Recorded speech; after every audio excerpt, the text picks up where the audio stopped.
നമസ്കാരം. നമ്മുടെ രാജ്യത്ത് എഞ്ചിനീയറിംഗ് അഡ്മിഷൻ ആഗ്രഹിക്കുന്ന വിദ്യാർത്ഥികൾക്ക് ഏറ്റവും ഇമ്പോർട്ടൻ്റ് ആയിട്ടുള്ള എൻട്രൻസ് എക്സാമുകളിൽ ഒന്നാണ് ജോയിന്റ് എൻട്രൻസ് എക്സാമിനേഷൻ അഥവാ JEE. മെജോറിറ്റി സ്റ്റുഡൻസിൻ്റെയും ഡ്രീം ഇൻസ്റ്റിറ്റ്യൂഷൻസ് ആയ IITs, NITs, IIITs, GFTIs തുടങ്ങി പ്രീമിയർ ഇൻസ്റ്റിറ്റ്യൂഷനിലൊക്കെ അഡ്മിഷൻ കിട്ടുന്നതിന് വേണ്ടിയിട്ട് നല്ല സ്കോർ JEEക്ക് ആവശ്യമാണ്.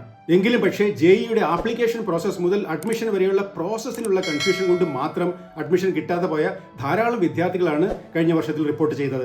ഇത്തരം അബദ്ധങ്ങൾ നിങ്ങൾ വരുത്താതിരിക്കാൻ പ്രത്യേകം ശ്രദ്ധിക്കണം. അതുകൊണ്ട് തന്നെ വളരെ ഇമ്പോർട്ടൻ്റ് ആയിട്ടുള്ള ഇൻഫർമേഷൻസ് ആണ് ഈ വീഡിയോയിൽ ഷെയർ ചെയ്യുന്നത്. ഞാൻ doctor Saji Balakrishnan, chairman and chief career mentor, province academy of career education. Okay, JEE aspirants ആയിട്ടുള്ള എല്ലാവർക്കും ഒരു ബെസ്റ്റ് വിഷസ് പറഞ്ഞുകൊണ്ട് നമുക്ക് തുടങ്ങാം. നിങ്ങൾക്ക് അറിയാവുന്നതുപോലെ നാഷണൽ ടെസ്റ്റിംഗ് ഏജൻസിയാണ് JEE കണ്ടക്ട് ചെയ്യുന്നത്. കേരളത്തിലെ KEAM exam controller of entrance exam conduct ചെയ്യുന്നത് പോലെ തന്നെ national testing agency JEE conduct ചെയ്യുന്നു. JEE എക്സാമിനേഷൻ 2 സ്റ്റേജുകളായിട്ടാണ് നടത്തുന്നത്. ഒന്ന് JEE മെയിൻ, 2 JEE അഡ്വാൻസ്ഡ്. ആദ്യം പറഞ്ഞതുപോലെ IITs, NITs, IIITs, GFTIs എന്നിവയിൽ നിന്ന് IITs ഒഴികെയുള്ള സ്ഥാപനങ്ങളിലേക്ക് അഡ്മിഷൻ കിട്ടുന്നതിന് JEE മെയിൻ ക്ലിയർ ചെയ്യണം. IIT അഡ്മിഷൻസിന് വേണ്ടിയിട്ട് നെക്സ്റ്റ് സ്റ്റേജ് ആയിട്ടുള്ള JEE അഡ്വാൻസ് ക്ലിയർ ചെയ്യേണ്ടതുണ്ട്. നമുക്ക് അറിയാവുന്നതുപോലെ 23 IITs, 31 NITs, 25 IIITs and 28 GFTIs ആണ് ഇപ്പോൾ നിലവിലുള്ളത്. ഇനി ഇത് അടുത്ത വർഷം അല്പം ഇൻക്രീസ് ചെയ്തു എന്നും വരാം. ഇപ്പോഴത്തെ നിലയിൽ IITസിൽ 18,000+ സീറ്റ്സും അതോടൊപ്പം തന്നെ മറ്റ് സ്ഥാപനങ്ങളിലേക്കായിട്ട് 45,000+ സീറ്റ്സുമാണ് അവൈലബിൾ ആയിട്ടുള്ളത്. കഴിഞ്ഞ വർഷം 14.5+ സ്റ്റുഡൻസ് ആണ് JEE മെയിൻസിന് വേണ്ടിയിട്ടുള്ള ആപ്ലിക്കേഷൻ കൊടുത്തത്. ഇതിൽ നിന്ന് JEE അഡ്വാൻസ്ഡ് എഴുതുന്നതിന് എലിജിബിൾ ആയിട്ടുള്ളത് 2.5 lakh സ്റ്റുഡൻസ് ആയിരുന്നു. ഓക്കെ, ഇത്രയും മനസ്സിലാക്കിയാൽ നമുക്കിനി 2 കാര്യങ്ങൾ കൂടി നോക്കാം. JEE മെയിൻ എക്സാമിനേഷൻ നടക്കുന്നത് 2 സ്റ്റേജ് ആയിട്ടാണ്. ഒന്ന് ജനുവരിയിൽ, ഒന്ന് ഏപ്രിൽ മാസത്തിൽ. JEE മെയിൻ എക്സാം ജനുവരിയിലും ഏപ്രിലുമായിട്ട് 2 പ്രാവശ്യം നടക്കും. ഈ 2 പ്രാവശ്യവും നമുക്ക് വേണമെങ്കിൽ അപ്പിയർ ചെയ്യാം. ജനുവരിയിലെ എക്സാമിനോ അല്ലെങ്കിൽ ഏപ്രിൽ എക്സാമിനോ ഏതിനാണോ കൂടുതൽ സ്കോർ കിട്ടിയത് അതായിരിക്കും നിങ്ങൾക്ക് കൺസിഡർ ചെയ്യുക റാങ്കിങ്ങിന് വേണ്ടിയിട്ട്. ഒരു കാര്യം ഇവിടെ പ്രത്യേകം പറയാം, സാധാരണയായി ജനുവരിയിലെ എക്സാമിനേഷനാണ് സ്കോർ ചെയ്യാൻ എളുപ്പം എന്ന് പറയപ്പെടുന്നു. അതുകൊണ്ട് തന്നെ നിങ്ങൾ എല്ലാവരും ജനുവരി എക്സാം എഴുതാൻ മറക്കരുത്. ഇതോടൊപ്പം അറിയേണ്ട ഒരു കാര്യം കൂടിയുണ്ട്. എഞ്ചിനീയറിംഗ് അഡ്മിഷന് വേണ്ടിയിട്ടാണെങ്കിൽ JEEയുടെ പേപ്പർ 1 ആണ് എഴുതേണ്ടത്. അതുപോലെ ആർക്കിടെക്ചർ ആണെങ്കിൽ പേപ്പർ 2A എഴുതണം. പ്ലാനിംഗ് ആണെങ്കിൽ പേപ്പർ 2B. ഇങ്ങനെ 3 എക്സാമിനേഷൻ നിങ്ങൾക്ക് എഴുതാം. ഇത് ഒന്നുകൂടി പറയാം. എഞ്ചിനീയറിംഗ് അഡ്മിഷൻ വേണ്ടിയിട്ടാണെങ്കിൽ paper 1, architecture paper 2A and planning paper 2B. ഈ 3 ഓപ്ഷൻസും ട്രൈ ചെയ്യണമെങ്കിൽ 3 എക്സാമും നിങ്ങൾക്ക് എഴുതാവുന്നതാണ്. ഫൈൻ, ഇത്രയും ബേസിക്സ് വെച്ചുകൊണ്ട് നമുക്കിനി JEE മെയിൻ്റെ ആപ്ലിക്കേഷൻസിലേക്ക് പോകാം. ഇന്നത്തെ വീഡിയോയിൽ നമ്മൾ JEE മെയിൻ ആപ്ലിക്കേഷൻസിന്റെ ഡീറ്റെയിൽസ് ആണ് പറയുന്നത്. മറ്റു കാര്യങ്ങൾ പിന്നീട് ഒരു വീഡിയോയിൽ നമുക്ക് ഡിസ്കസ് ചെയ്യാം. JEE മെയിൻ ആപ്ലിക്കേഷൻസ് ഒക്ടോബറിൽ ഇൻവൈറ്റ് ചെയ്യുന്നു എന്നുള്ളത് കൊണ്ട് www.jemain.nta.nic.in എന്ന വെബ്സൈറ്റിൽ പോയിട്ടാണ് നമുക്ക് രജിസ്ട്രേഷൻ പ്രോസസ് തുടങ്ങേണ്ടത്. ഈ ആപ്ലിക്കേഷൻ കൊടുക്കുമ്പോൾ 100% ശ്രദ്ധ വേണം. എന്തുകൊണ്ടെന്നാൽ ഇതിനെ ബേസ് ചെയ്തുകൊണ്ടാണ് ഇനിയുള്ള മുഴുവൻ ആപ്ലിക്കേഷൻസും അതോടെ മുഴുവൻ പ്രോസസ്സും ഒക്കെ ചെയ്യേണ്ടത്.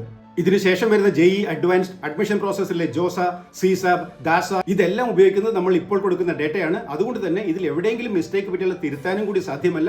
നമ്മുടെ അഡ്മിഷന് ബുദ്ധിമുട്ടാവുകയും ചെയ്യും. ഇങ്ങനത്തെ മിസ്റ്റേക്കുകൾ കൊണ്ടാണ് നമ്മൾ ആദ്യം പറഞ്ഞതുപോലെ കഴിഞ്ഞ വർഷം പല വിദ്യാർത്ഥികളും ഈ പ്രോസസ്സിൽ നിന്ന് ഔട്ടായി പോയത്. അതുകൊണ്ട് പ്രത്യേകം ശ്രദ്ധിക്കണം. നിങ്ങൾക്ക് കൺഫ്യൂഷൻസ് ഒഴിവാക്കുന്നതിന് വേണ്ടി ക്ലാരിറ്റിയോടെ ഒരു സ്റ്റെപ്പ് ബൈ സ്റ്റെപ്പ് പ്രൊസീജിയർ ആയിട്ട് നമുക്ക് പറഞ്ഞു പോകാം. മാർക്ക് ചെയ്തോളൂ. Step 1, documents required.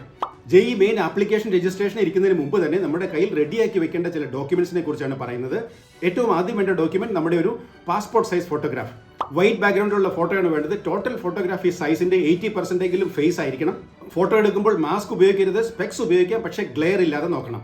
ഭാവിയിലെ ആവശ്യങ്ങൾക്ക് വേണ്ടിയിട്ട് ഇതിൻ്റെ ഒരു 6 ഹാർഡ് കോപ്പി നമുക്ക് എടുത്തു വയ്ക്കാം. ഇതോടൊപ്പം തന്നെ സോഫ്റ്റ് കോപ്പി ആയിട്ട് ആപ്ലിക്കേഷൻ കൊടുക്കേണ്ട സോഫ്റ്റ് കോപ്പിയിലാണ്.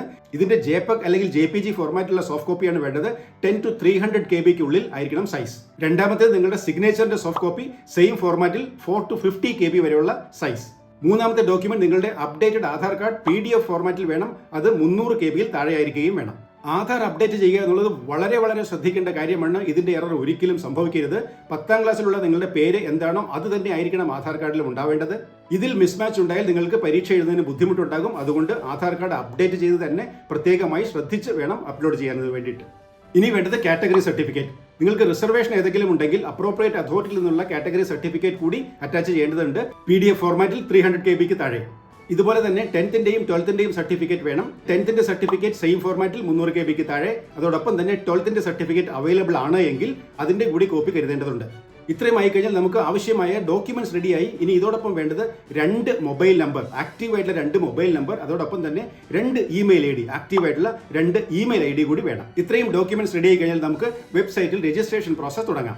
വെബ്സൈറ്റിൽ ഇൻസ്ട്രക്ഷൻസ് വായിച്ചതിന് ശേഷം ക്ലിക്ക് ടു പ്രൊസീഡ് എന്ന ബട്ടൺ പ്രസ് ചെയ്ത് നമുക്ക് രജിസ്ട്രേഷൻ പ്രോസസ്സിലേക്ക് തുടങ്ങാം. Okay, step 2, filling registration forms. ഇനിയുള്ള പ്രോസസ്സിൽ നമുക്ക് 3 ഭാഗങ്ങളാണുള്ളത്: registration, application and fee payment. സ്ക്രീനിൽ കാണുന്ന പോലെ രജിസ്ട്രേഷൻ ഫോമിൽ 5 ഡേറ്റയാണ് ആദ്യമായിട്ട് എൻ്റർ ചെയ്യേണ്ടത്. First one, candidates name. നിങ്ങളുടെ പേര് 10ാം ക്ലാസ്സിലെ സർട്ടിഫിക്കറ്റിൽ എന്താണോ പേര് അതുപോലെ തന്നെ കൃത്യമായിട്ട് വേണം എൻ്റർ ചെയ്യാനായിട്ട്. രണ്ടാമത്തേത് fathers name. 3, mothers name. 4, candidates date of birth. ഇതും 10ാം ക്ലാസ്സിലെ തന്നെ ആവണം, കൃത്യമായിരിക്കണം. ഒപ്പം തന്നെ ജെൻഡറും കൃത്യമായിട്ട് എൻ്റർ ചെയ്യുക. ഇത് വളരെ പ്രധാനപ്പെട്ടതാണ്. അതുകൊണ്ടാണ് ഇതിനൊരു കൺഫർമേഷൻ ഡീറ്റെയിൽസ് ഉണ്ട് താഴെ. ഇതേ ഡേറ്റ വീണ്ടും എൻ്റർ ചെയ്യുക, തെറ്റില്ല എന്ന് ഉറപ്പിക്കുന്നതിന് വേണ്ടിയിട്ടാണ് ഈ ഒരു അഡീഷണൽ പ്രോസസ് നാറ്റ ചെയ്തിരിക്കുന്നത്. ഇത്രയും ബേസിക് ഡീറ്റെയിൽസ് എൻ്റർ ചെയ്ത് കഴിഞ്ഞാൽ പിന്നീട് present address, email and phone number, അതോടൊപ്പം തന്നെ പെർമനന്റ് അഡ്രസ് കൂടി എൻ്റർ ചെയ്യേണ്ടതുണ്ട്. പെർമനന്റ് അഡ്രസ് എൻ്റർ ചെയ്യുന്ന സ്റ്റേജിലേക്ക് പോകാം. Present and permanent address enter ചെയ്യുമ്പോൾ ഒരു കാര്യം പ്രത്യേകം ഓർത്തിരിക്കണം. നമുക്ക് കിട്ടുന്ന എക്സാം സെന്റർ ഈ അഡ്രസ്സുകൾക്ക് അനുസരിച്ചായിരിക്കും ഉണ്ടായിരിക്കുക.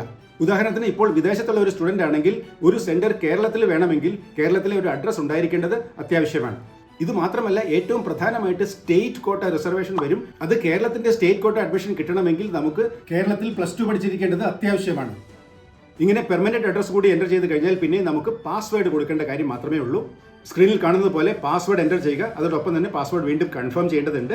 ഇതോടൊപ്പം ഒരു സെക്യൂരിറ്റി ക്വസ്റ്റ്യൻ, അതിന്റെ ആൻസർ കൊടുത്തു കഴിഞ്ഞാൽ നമുക്ക് ക്യാപ്ച കൂടി എൻ്റർ ചെയ്ത് കഴിഞ്ഞാൽ സബ്മിറ്റ് ചെയ്യാവുന്നതാണ്. ഇത്രയും ഡേറ്റാസ് എൻ്റർ ചെയ്ത് കഴിഞ്ഞാൽ റിവ്യൂ ആൻഡ് സബ്മിറ്റ് കൊടുക്കുക. അപ്പോൾ നമുക്കൊരു OTP വരുന്നതായിരിക്കും നമ്മുടെ മൊബൈൽ ഫോണിലും ഇമെയിൽ IDയിലും. ഇങ്ങനെ ലഭിക്കുന്ന OTP എൻ്റർ ചെയ്തുകൊണ്ട് വേണം നമുക്ക് രജിസ്ട്രേഷൻ ഫോം ഫൈനലായിട്ട് സബ്മിറ്റ് ചെയ്യുന്നതിന് വേണ്ടി. ഇത്രയും ചെയ്ത് കഴിഞ്ഞാൽ നമ്മൾ രജിസ്ട്രേഷൻ എന്ന പ്രോസസ് കംപ്ലീറ്റ് ചെയ്തു. ഒരു കാര്യം പ്രത്യേകം ഓർത്തുകൊള്ളുക, നമ്മൾ ആദ്യം എൻ്റർ ചെയ്ത പാസ്വേഡ് എവിടെയെങ്കിലും നോട്ട് ചെയ്ത് വെക്കണം. ഇനിയും നമുക്കത് ആവശ്യമുള്ളതാണ്. ഇങ്ങനെ രജിസ്ട്രേഷൻ ഫോം സബ്മിറ്റ് ചെയ്ത് കഴിയുമ്പോൾ നമുക്കൊരു ആപ്ലിക്കേഷൻ നമ്പർ അലോക്കേറ്റ് ചെയ്യും. ഇനി നമ്മൾ ആപ്ലിക്കേഷൻ ഫോമിലേക്ക് എൻ്റർ ചെയ്യേണ്ടത് ഈ ആപ്ലിക്കേഷൻ നമ്പർ വെച്ചിട്ടും അതോടൊപ്പം തന്നെ ആദ്യം നമ്മൾ ക്രിയേറ്റ് ചെയ്ത പാസ്വേഡും ഉപയോഗിച്ചിട്ടാണ്. ആപ്ലിക്കേഷൻ ഫോമിൽ സ്ക്രീനിൽ കാണുന്ന പോലെ ഡീറ്റെയിൽസ് ആണ് നമുക്ക് എൻ്റർ ചെയ്യേണ്ടത്. Contact details, personal details, identity details. ഇവിടെയാണ് നമ്മൾ നമ്മുടെ ആധാർ കാർഡ് കൃത്യമായിട്ട് എൻ്റർ ചെയ്യേണ്ടത്. Then exam and centre details. Exam details enter ചെയ്യുന്ന സമയത്ത് നമ്മൾ ഏതൊക്കെ എക്സാമിനാണ് അറ്റൻഡ് ചെയ്യേണ്ടത് എന്ന് പ്രത്യേകമായിട്ട് എൻ്റർ ചെയ്യണം. Paper 1, paper 2A, paper 2B, ഇതിൽ ഏതാണോ നമ്മൾ അറ്റൻഡ് ചെയ്യുന്നത്, 3 അറ്റൻഡ് ചെയ്തിട്ടുണ്ടെങ്കിൽ 3 ടിക്ക് ചെയ്തിട്ട് വേണം നമുക്ക് എൻ്റർ ചെയ്യാനായിട്ട്. Exam and centre details enter ചെയ്ത് കഴിഞ്ഞാൽ സ്ക്രീനിൽ കാണുന്നത് പോലെ നമുക്ക് ക്വാളിഫിക്കേഷൻ ഡീറ്റെയിൽസ് ആണ് എൻ്റർ ചെയ്യേണ്ടത്. 10th സ്റ്റാൻഡേർഡ് സർട്ടിഫിക്കറ്റ് എന്തായാലും വേണം. അതോടൊപ്പം തന്നെ 12th എക്സാം കഴിഞ്ഞ കുട്ടികളാണെങ്കിൽ അതിന്റെ ഡീറ്റെയിൽസും എൻ്റർ ചെയ്യുക. ക്വാളിഫിക്കേഷൻ മാർക്സ് ഡീറ്റെയിൽസ് കൂടി എൻ്റർ ചെയ്ത് കഴിഞ്ഞാൽ കുറച്ച് അഡീഷണൽ ഡീറ്റെയിൽസ് ചോദിക്കും. അതിനുശേഷമാണ് ഇമ്പോർട്ടൻ്റ് ആയിട്ടുള്ള എമർജൻസി കോൺടാക്ട്സ് കൊടുക്കേണ്ടത്. നമ്മൾ ആദ്യം പറഞ്ഞതുപോലെ നമ്മൾ സൂക്ഷിച്ചു വെച്ചിട്ടുള്ള 2ാമത്തെ ഫോൺ നമ്പറും 2ാമത്തെ ഇമെയിൽ IDയും ഇവിടെയാണ് എൻ്റർ ചെയ്യേണ്ടത്. ഇങ്ങനെ 2ാമത്തെ mobile phone and email ID കൂടി എൻ്റർ ചെയ്ത് കഴിഞ്ഞാൽ പിന്നെ നമ്മൾ അടുത്ത സ്റ്റേജിലേക്ക് പോകും. ഇവിടെയാണ് നമ്മൾ ആദ്യം എടുത്തു വെച്ച എല്ലാ ഡോക്യുമെന്റ്സും അപ്ലോഡ് ചെയ്യേണ്ടത്. ഡോക്യുമെന്റ്സ് എല്ലാം കൃത്യമാണെന്ന് ഒന്നുകൂടി വെരിഫൈ ചെയ്തതിന് ശേഷം വേണം ഈ ഡോക്യുമെന്റ്സ് എല്ലാം അപ്ലോഡ് ചെയ്യാൻ. ഇതുകൂടി കഴിഞ്ഞാൽ ഈ പ്രോസസ് കഴിഞ്ഞു. നമുക്കിനി ഫീ പേയ്മെന്റ് മാത്രമാണ് ബാക്കിയുള്ളത്. നമ്മൾ എത്ര പേപ്പർ അറ്റൻഡ് ചെയ്യുന്നു, ഏത് സെന്ററാണ്, കേരളത്തിലാണോ വിദേശത്താണോ എന്നൊക്കെ അനുസരിച്ചിട്ടായിരിക്കും ഫീ പേയ്മെന്റ് കൊടുക്കേണ്ടി വരിക. ഫീ പേയ്മെന്റ് എത്രയാണെന്ന് നോക്കി അത് പേ ചെയ്യുക. ഇത്രയും പ്രോസസ് കൃത്യമായി ചെയ്ത് കഴിയുമ്പോൾ JEEയുടെ ആപ്ലിക്കേഷൻ ഫോർമാലിറ്റീസ് നമ്മൾ കംപ്ലീറ്റ് ചെയ്തിരിക്കുന്നു. ഇനി ജനുവരി എക്സാമിനും ഏപ്രിൽ എക്സാമിനും അതോടൊപ്പം JEE അഡ്വാൻസ്, മറ്റ് അഡ്മിഷൻ പ്രൊസീജിയർ എല്ലാറ്റിനും ഉപയോഗിക്കേണ്ടത് ഇതേ ആപ്ലിക്കേഷൻ നമ്പർ തന്നെയായിരിക്കും. ഇനിയുള്ള എല്ലാ സ്റ്റേജിലും ഇതിൽ നിന്നുള്ള ഡേറ്റ ആയിരിക്കും NTA ഉപയോഗിക്കുന്നത്. ഈ ആപ്ലിക്കേഷൻ സബ്മിറ്റ് ചെയ്ത് കഴിഞ്ഞാൽ ഇനി അഡ്മിഷൻ വരെയുള്ള പ്രോസസ് നമുക്കൊന്ന് ക്വിക്ക്ലി പറഞ്ഞു പോകാം. ഡീറ്റെയിൽ ആയിട്ടുള്ള വീഡിയോ നമുക്ക് പിന്നീട് ചെയ്യാം. JEE മെയിൻ എക്സാമിന്റെ ഫസ്റ്റ് സ്ലോട്ട് ജനുവരിയിലാണ്, സെക്കൻഡ് സ്ലോട്ട് ഏപ്രിൽ വരും. ഈ 2 എക്സാമിനേഷൻസ് കഴിയുമ്പോൾ റാങ്ക് ഏതാണ്ട് ഏപ്രിൽ 20th കൂടിയൊക്കെ വരും. ഇതിൽ നിന്ന് ടോപ്പ് ആയിട്ടുള്ള 2.5 lakh സ്റ്റുഡൻസ് ആണ് JEE അഡ്വാൻസിലേക്ക് എലിജിബിൾ ആവുക. IIT അഡ്മിഷന് വേണ്ടിയിട്ടുള്ള JEE അഡ്വാൻസ്ഡ് എക്സാമിന് വേണ്ടിയിട്ട് എലിജിബിൾ ആവുക. JEE അഡ്വാൻസിന്റെ റാങ്ക് കൂടി വന്നു കഴിഞ്ഞാൽ പിന്നെ അഡ്മിഷൻ പ്രോസസ് തുടങ്ങും. Jose, joint seat allocation authority, Jose നടത്തുന്നത് 6 റൗണ്ട് ആയിട്ടാണ് അലോക്കേഷൻ നടക്കുക. 6 റൗണ്ട്സ് ഓഫ് അലോക്കേഷൻ കഴിഞ്ഞാൽ പിന്നീട് വരുന്നത് CSAP, central seat allocation authority. CSAP 2 round കൂടി അഡ്മിഷൻ നടത്തും, ബാലൻസ് ആയിട്ട് വരുന്ന വേക്കന്റ് ആയിട്ട് വരുന്ന സീറ്റുകളിലേക്ക് വേണ്ടിയിട്ട്. ഇതോടൊപ്പമാണ് ദാസ കോട്ടയിലേക്കുള്ള അഡ്മിഷൻ കൂടി വരുന്നത്, direct admission for students abroad. NRI, PIO, OCI സ്റ്റുഡൻസിനൊക്കെ ഇതിനുവേണ്ടി ശ്രമിക്കാം. ഇതോടൊപ്പം ഓർത്തിരിക്കേണ്ട മറ്റൊരു കോട്ടയാണ് CIWG കോട്ട. CIWG കോട്ട എന്ന് പറഞ്ഞാൽ children of Indian workers in Gulf countries. ഇങ്ങനെ ചുരുക്കി പറഞ്ഞാൽ JEE main, JEE advance, Jose, CSAP, ദാസ, CIWG കോട്ട ഇതെല്ലാം കൂടി ഉൾപ്പെടുന്നതാണ് ഈ ഹോൾ JEE പ്രോസസ്. നിങ്ങൾക്കൊരു ഓവറോൾ ക്ലാരിറ്റി ആയി എന്ന് വിചാരിക്കുന്നു. വളരെ സ്പെസിഫിക് ആയിട്ടുള്ള വീഡിയോസ് നമുക്ക് പിന്നീട് ചെയ്യാം. ഈ വീഡിയോയിൽ പറഞ്ഞത് JEE മെയിൻ ആപ്ലിക്കേഷൻ കൊടുക്കുമ്പോൾ ശ്രദ്ധിക്കേണ്ട പ്രത്യേക കാര്യങ്ങളാണ്. വളരെ പ്രത്യേകമായി ശ്രദ്ധിക്കേണ്ട കാര്യങ്ങളാണ്. ഒരിക്കലും തെറ്റരുത്. ഓരോ ഡേറ്റ എൻട്രിയും വളരെ ശ്രദ്ധിച്ച് ചെയ്യണം. എന്തെങ്കിലും സംശയങ്ങൾ വരികയാണെങ്കിൽ വാട്സ്ആപ്പ് നമ്പറിൽ കോൺടാക്ട് ചെയ്യാൻ മടിക്കേണ്ടതില്ല. എല്ലാവർക്കും നന്നായി പഠിക്കുന്നതിനും നന്നായി JEE എക്സാം എഴുതുന്നതിനും നല്ല റാങ്കോട് കൂടി നല്ല ഇൻസ്റ്റിറ്റ്യൂഷനിൽ അഡ്മിഷൻ കിട്ടുന്നതിനും സാധിക്കട്ടെ എന്ന് ആഗ്രഹിക്കുന്നു. All the very best. Thank you so much.